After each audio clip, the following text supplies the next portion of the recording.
Welcome to Samba Samba. Enjoy the video. In this video, I will compare Figma versus ProtoPie. Figma is a versatile design tool, excellent for user interface and experience design, vector graphics, and general prototyping. ProtoPie, on the other hand, is a specialized tool for creating advanced, high-fidelity interactive prototypes.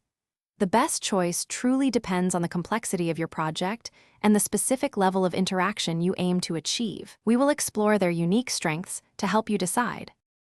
Figma shines as a collaborative powerhouse, enabling several designers to work together in real time on a single file. It provides a comprehensive suite for crafting user interfaces, managing design systems, and building component libraries.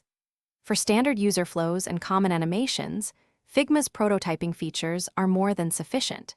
Its widespread adoption and rich ecosystem of plugins further enhance its versatility and appeal to many design teams. ProtoPie truly stands out when you need to create highly complex and realistic interactions. It offers unparalleled control, allowing you to integrate advanced features such as voice commands, custom sounds, haptic feedback, and even external hardware. This makes it perfect for testing intricate user experiences directly on actual devices. With ProtoPie, you can precisely define every detail of an interaction, ensuring your prototypes behave exactly as intended, down to the smallest value. To summarize, opt for Figma for your initial design phases, collaborative team efforts, and when building standard user interface prototypes.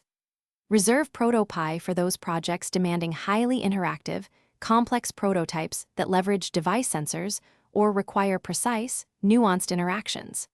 Many professional design workflows actually integrate both tools, using Figma for the broad design and ProtoPie for deep-dive interactive elements. Always consider your team's specific needs and project requirements to make the best choice. Thanks for watching. Consider subscribing if we helped you.